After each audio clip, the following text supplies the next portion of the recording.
Bună dragilor și bine ați venit la o nouă filmare.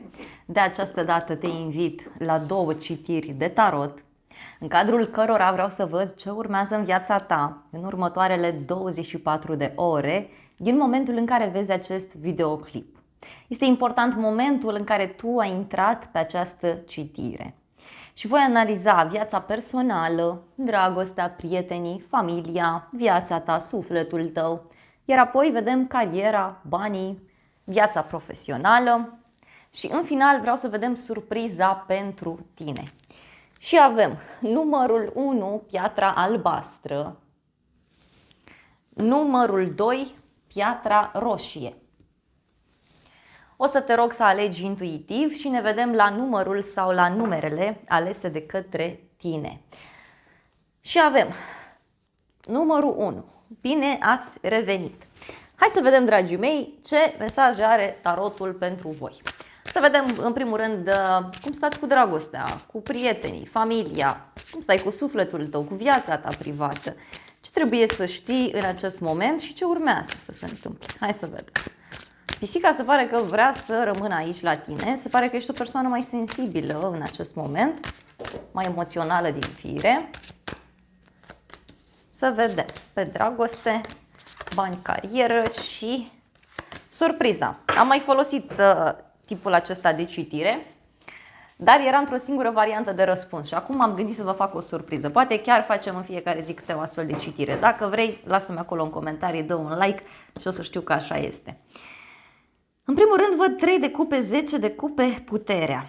Da? Te afli într-o perioadă în care pot apărea provocări din două părți, dar în același timp, totuși, eu văd aici o bucurie pentru tine.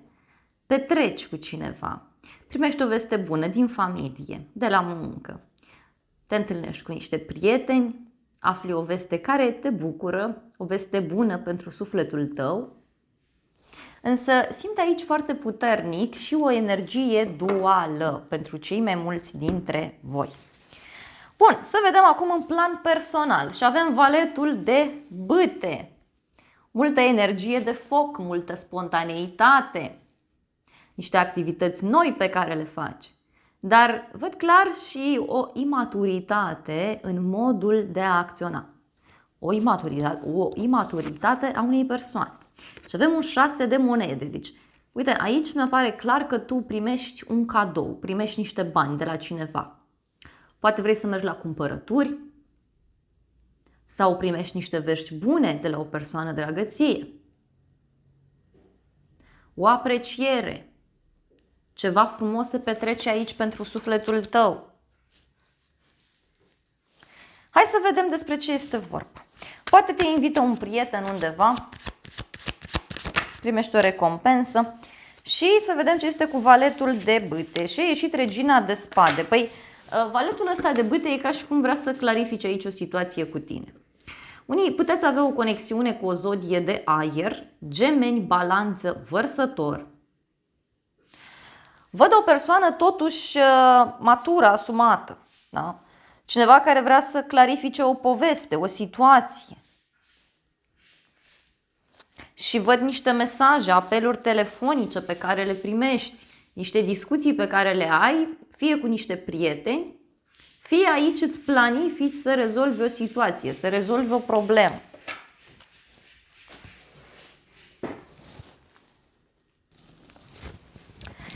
Simt aici că este vorba despre o persoană mai rece, matură, poate cineva care a reacționat sau cineva care reacționează în general ca un copil, ca un adolescent, chiar dacă este o persoană matură. O ceartă poate care a fost aici.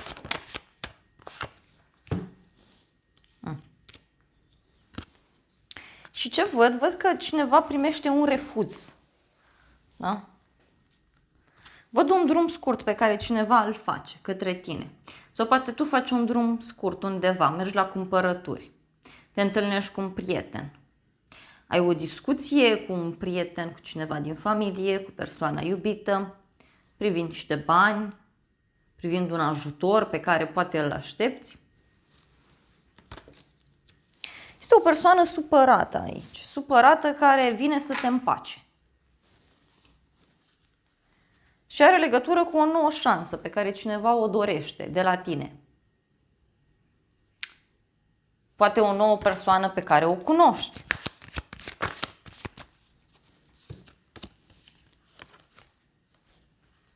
Mai văd aici o conexiune cu zodia Vărsător, dar văd și o persoană care e foarte dură, da? Persoana asta se gândește doar la ea.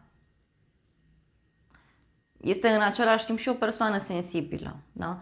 Parcă e cineva care și-a pierdut speranța, cineva care spune, uite, nu mă mai impresionează nimic, nu mai vreau nimic, vreau doar liniște și pace. Te întâlnești cu o prietenă, cu cineva anume.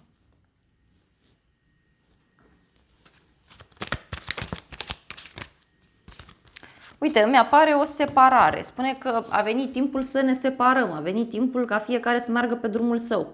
Pot fi astfel de discuții. Iar unii puteți să auziți de așa ceva. O separare și o nouă iubire. Deci cineva care are noi emoții, noi sentimente. Poate te întâlnești, ți-am zis, cu cineva și afli de o despărțire și de o relație care se creează nou. Da? În viața ta. E ca un restart. E ca un restart. Hai să vedem profesional sau financiar. Uite, avem o regină de cupe, o conexiune cu o zodie de apă, rac, scorpion sau pești.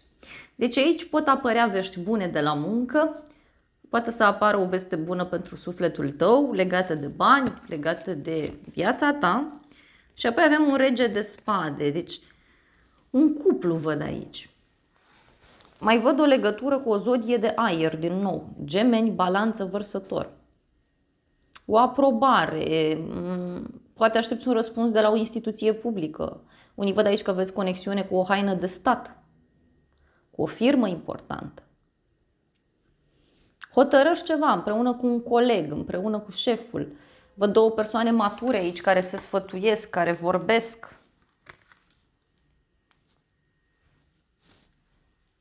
Dar și cineva care își face niște strategii.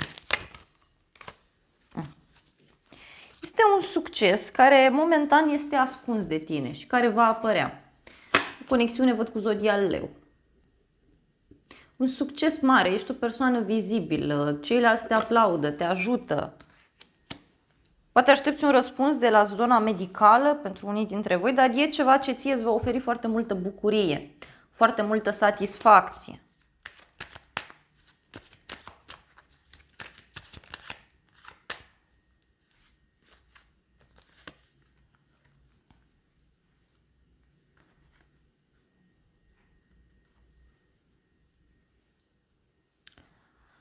Bun, și am întrebat cu regele de spade. Aici este cineva care lucrează la mai multe proiecte în același timp sau cineva care are mai multe oportunități și nu știe ce să aleagă, nu știe ce să facă. Vrea să le facă pe toate, dar până la urmă nu iese nimic.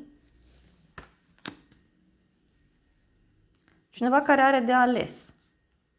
Dar simte aici în unele cazuri și pe cineva care se simte atras de tine, de la muncă. Sau poate să fie o persoană care este foarte apropiată de tine. Dar uite, dacă aștepți un răspuns din punct de vedere profesional, să știi că acest răspuns este pozitiv, deci se ia o hotărâre aici importantă. Este vorba despre un triumf, poate ceva legat de un drum, de o schimbare, de o relocare. Mai văd. Dar și o propunere văd eu care ți se face. Hai să vedem ce spune oracolul.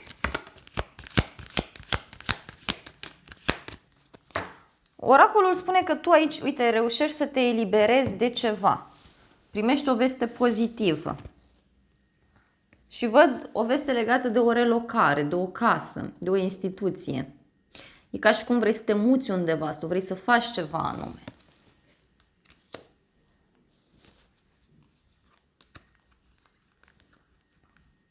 Uite, un mesaj nou care are legătură cu banii, care are legătură cu norocul tău. Să vedem surpriza pentru tine. Care e surpriza? Prima carte, a doua carte, wow! Eremitul și cu asul de bâte. O conexiune văd aici cu zodia Fecioară. Surpriza ține de un detaliu pe care tu îl vei vedea. Surpriza ține că cineva e ca și cum își pierde entuziasmul, cineva începe să vadă lucrurile mult mai în detaliu, mult mai bine de atât. Poate să ai o surpriză de la o persoană mai în vârstă sau de la o persoană care este specialistă pe un anumit domeniu. Cineva care știe foarte, foarte bine ce își dorește.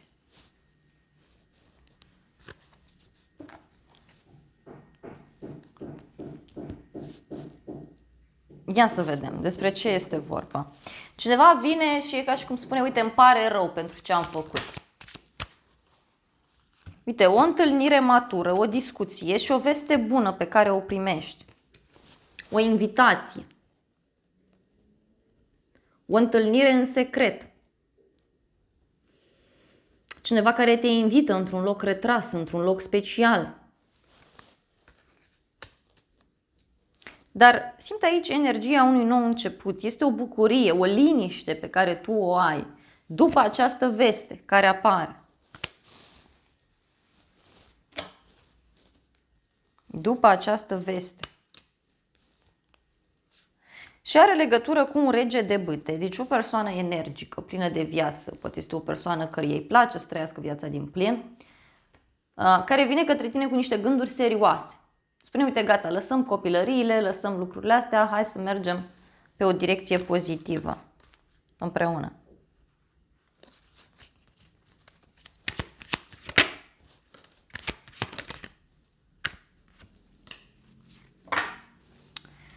Și persoana asta dă la spate, da, lasă la spate un mod foarte copilăresc prin care a acționat, o dezamăgire, o tristețe, o minciună, o înșelătorie, ceva ce nu a fost benefic. Pentru că, uite, mie mi-apare aici o victorie, o decizie importantă care se ia.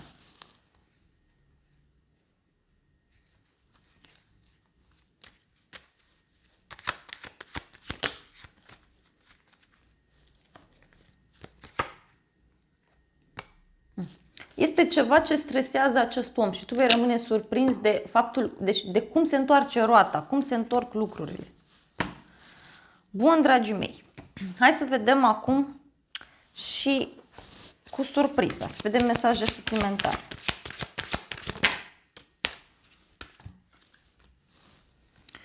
Regina de gheață a ieșit, o femeie singură, o femeie divorțată, o femeie care a trecut prin multe. Da? Și o alegere, un triunghi amoros, văd aici pentru mine. Asta e surpriza, vei avea de ales.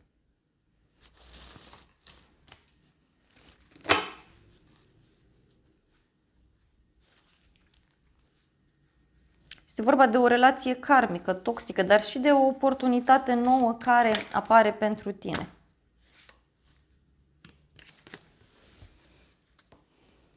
Poate avea legătură cu o propunere care ți se face de relație. Cineva vrea să te cunoască, cineva vrea să vorbiți. O relație fără angajamente, văd aici. Bun, să vedem un sfat din partea îngerilor pentru tine. Îngerii zic așa: mari și fericite schimbări și abundență. Abundență pentru tine. Ăsta este răspunsul. Acestea sunt mesajele pentru următoarele 24 de ore. Dar ți se spune să și acționezi, că situația se îmbunătățește. Dar trebuie să ai încredere și să acționezi, nu doar să stai să aștepți. Asta e clar. Dacă stai să aștepți, mai durează. Dragilor, acestea au fost previziunile pentru cei de la numărul 1. Eu vă mulțumesc pentru atenție, vă îmbrățișez cu drag pe toți, iar dacă ai rezonat cu mesajele, te invit să te abonezi, să apeși clopoțelul, apasă butonul de like, funcții gratuite pentru toți, iar dacă vrei citiri personalizate, te invit cu drag pe aplicația Tarot by AI. Acolo discutăm, ne vedem, ne auzim și ai parte de interpretări gratuite din partea mea. Te îmbrățișez cu drag. Și dacă vrei și previziuni pe zodii, te invit pe celălalt canal de YouTube. Ți-am lăsat un link în primul comentariu. Te îmbrățișez cu drag și îți doresc să ai parte de o zi sau de o seară cât mai frumoasă. Bine ați revenit, dragii mei, cei de la numărul 2, cei care ați ales piatra roșie. Să vedem ce mesaj are tarotul pentru voi. Să vedem în primul rând din punct de vedere personal, da? Pe dragoste. familie, prieteni. Și apoi vedem bani, carieră. Și apoi surpriza. Am mai făcut aceste citiri, dar le făceam într-o singură variantă de răspuns. Chiar mă gândesc să le las zilnice. Dacă crezi că este o idee bună, lasă-mi acolo un comentariu, dă-mi un like și voi ține cont. În funcție de cerere, vedem. Wow! Wow! A ieșit surpriza, dar nu-ți voi spune. Momentan, da? La final. Foarte interesant. Deci e o surpriză uriașă pentru cei mai mulți dintre voi. Uriașă. Deci veți afla niște secrete aici absolut fantastice. O întâlnire secretă. O întâlnire pasională, dar discutăm. În momentul de față văd o decizie importantă privind un grup de prieteni, privind o problemă de la muncă, privind zona studiilor, deci poate a fost ceva care nu ți-a plăcut legat de școală, legat de studii. Și acum, uite, văd clar un nou început, o victorie, o hotărâre importantă care se ia sau o hotărâre importantă care s-a luat.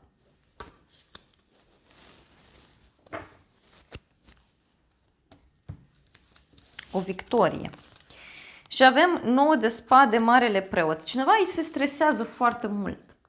Și face tot felul de gânduri privind un părinte, o relație serioasă, privind niște reguli, niște norme, mai bine spus, morale. Este o situație tensionată privind o relație cu o persoană pe care tu o respecti foarte mult, un părinte, partenerul de viață. Mai văd pentru unii o conexiune cu zodia Taur în acest moment, din punct de vedere personal. Cineva se stresează, da? Poate este o persoană aici care se stresează în legătură cu tine. Se stresează, e teamă să nu te piardă, să... Cineva este într-o pauză. Îți revii, da? Sau ești în pauză, vrei să te refaci, vrei să te simți bine. Împărăteasa, deci poate să fie vorba despre ceva care te scoate din zona de confort. Mai văd o conexiune cu zodia Taur din nou, zodia Balanță. Poate este vorba despre o femeie importantă din viața ta care se îngrijorează în legătură cu tine, își face tot felul de gânduri. Este o persoană care se află la distanță de tine, dar văd și pe cineva care se simte blocat aici, într-un triunghi amoros.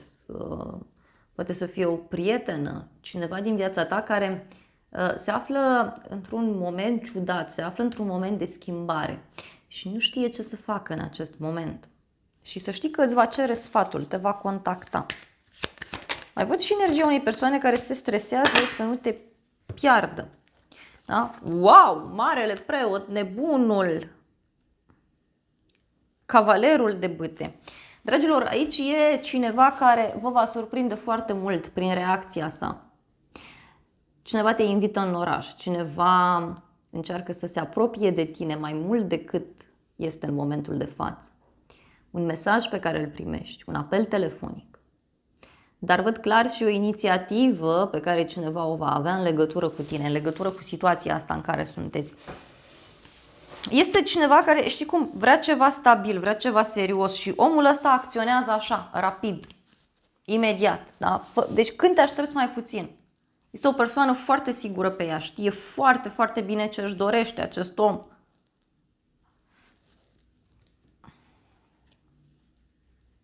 Cineva care, uite, își face tot felul de gânduri, de planuri, să nu te piardă, să te țină alături. Pentru alții mai văd și o reacție neașteptată a cuiva. Într-o adunare de oameni, într-un cerc de prieteni, undeva acolo se întâmplă un lucru.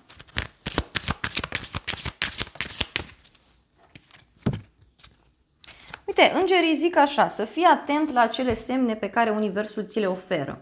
Și văd aici o lună de miere, un timp de odihnă, un timp de pauză pe care cineva este nevoie să și-l ia. În această situație mă refer, da? În această situație.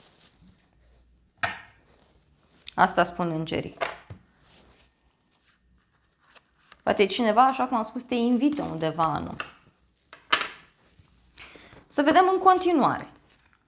6 de bâte. Uite, văd o victorie pe care tu o ai aici. Primești o veste bună de la muncă, o veste bună de la bancă, de undeva. Te faci cunoscut în ochii celorlalți. Lumea, wow, foarte frumos. Dragilor, aici este o veste extrem de pozitivă, extrem de benefică.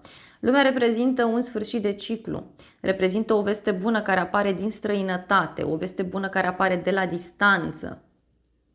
Lumea poate să reprezinte în acest context și o avansare, ceva ce finalizezi o etapă, finalizezi o situație în care te afli. Deci e o veste superbă, superbă, absolut superbă aici. Poate aștepți un răspuns de undeva și răspunsul ăsta e pozitiv. Uite, se finalizează ceva. Ceva care te-a dezamăgit. Ceva care nu ți-a plăcut. Ceva care nu arată bine.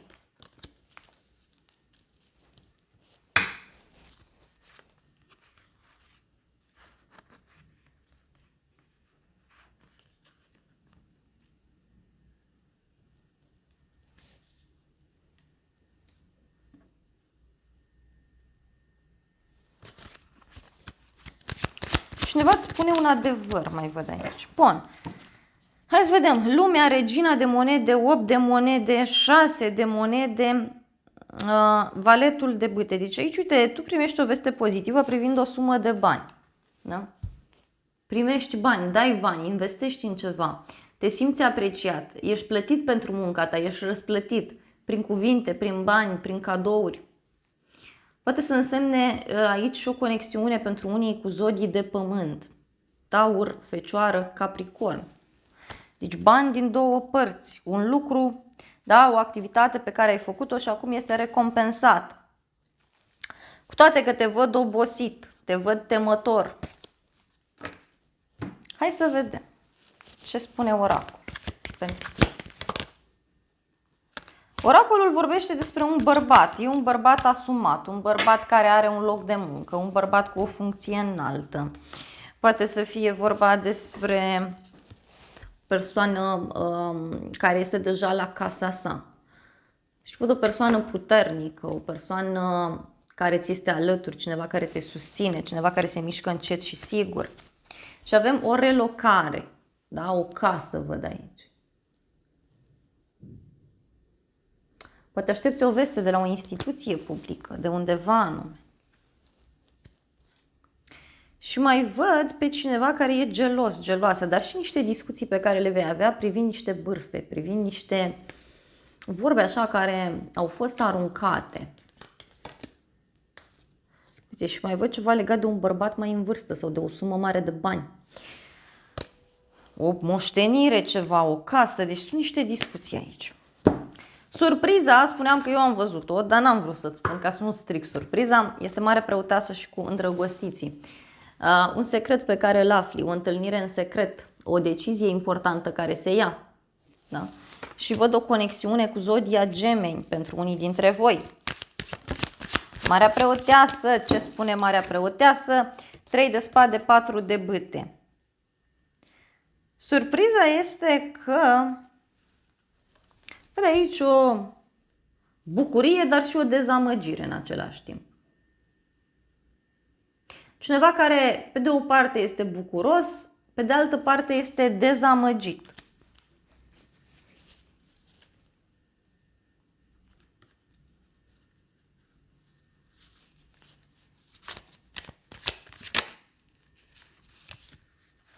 Și este vorba despre o victorie, despre o decizie importantă privind un cuplu, privind o invitație de dragoste pe care o primești. O invitație pe care tu o adresezi unei persoane. Niște vești extrem de pozitive care apar, văd eu aici, pentru tine. Poți să cunoști o nouă persoană. O prietenă sau cineva, uite, îți spune despre un secret. Avem valetul de spade aici, deci cineva va fi curios. Și cineva, uite, te întreabă, vrei să avem ceva serios împreună și are legătură cu viața privată, să știi. O conexiune mai văd cu zodia Taur. Cineva va fi curios aici în legătură cu o relație stabilă, cu o relație de iubire. E ca și cum cineva se interesează și spune, uite, vrei să fii cu mine sau nu? Vrei să mergem mai departe sau nu? Dacă ești o persoană singură, repet, este cineva aici în jurul tău care poate să apară, iar unii o să aflați de un prieten, de cineva din familie, cineva din viața privată, care uite că merge la nivelul următor într-o relație. Da?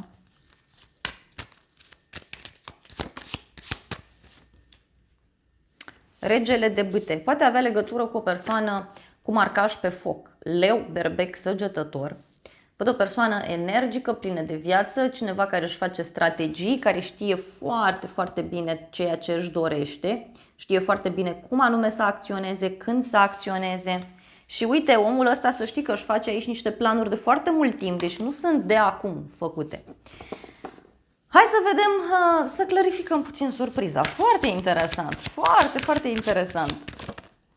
Surpriza ține de un apel telefonic, de un mesaj, un e-mail și este o șansă, un noroc, ceva ce trebuie să se întâmple așa. Ceva ce trebuie să se întâmple așa.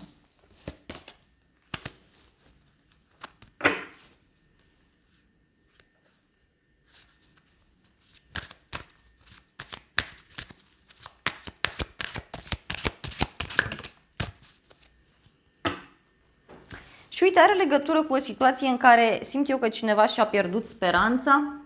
E ca un basm aici, ca în cenușăreasa. Da, e ca un basm. Pentru că văd clar o iubire sinceră. O iubire sinceră și cineva, uite, care consideră că are un potențial limitat, cineva care stă așa deoparte și spune gata, am pierdut, nu mai am nicio șansă, nu mă mai caută, nu mai avem nicio relație sau uite, nu mai apare nimeni. Acum, dragilor, să ne înțelegem, asta nu înseamnă că apare cineva 24 de ore și vă și căsătoriți a doua zi sau vă mutați împreună, da? Poate să fie doar o atracție, poate să fie doar un flirt, da? Pot fi doar niște discuții frumoase cu partenerul, o întâlnire plăcută. Asta nu înseamnă, repet, că toată lumea se căsătorește până mâine sau, da? Adică să ne înțelegem. Dar pentru unii simt că primiți o veste de la un prieten care are legătură cu un cuplu nou care se formează, cu o situație de genul acesta.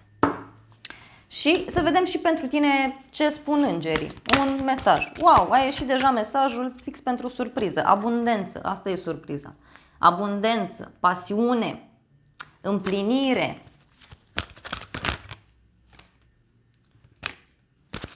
Și îngerii spun așa, fii atent. Ascultă-ți intuiția. În următoarele câteva luni, poate ceea ce vei discuta se va concretiza aici. Și asta este absolut fantastic. O sănătate mai bună în viitorul apropiat, o sănătate mai bună emoțională, spirituală, fizică. Da? Dragii mei, acestea au fost previziunile pentru cei de la numărul 2. Eu vă mulțumesc pentru atenție, vă îmbrățișez cu drag pe toți.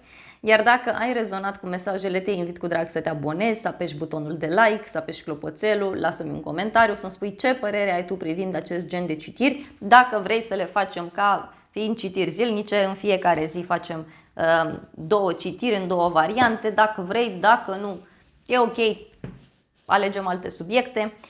Îți mulțumesc că mi-ai fost alături și te reamintesc că dacă dorești citiri personalizate, te invit cu drag pe aplicația Tarot by AI. Acolo mă auzi, mă vezi, discutăm, îți fac previziuni pentru momentul în care tu intri, da? Și dacă dorești previziuni pe zodii, te invit cu drag pe celălalt canal de YouTube. Ți-am lăsat un link în primul comentariu dacă ești interesat. Te îmbrățișez cu drag și îți doresc să ai parte de o zi sau de o seară cât mai frumoasă și îți mulțumesc din nou că mi-ai fost alături.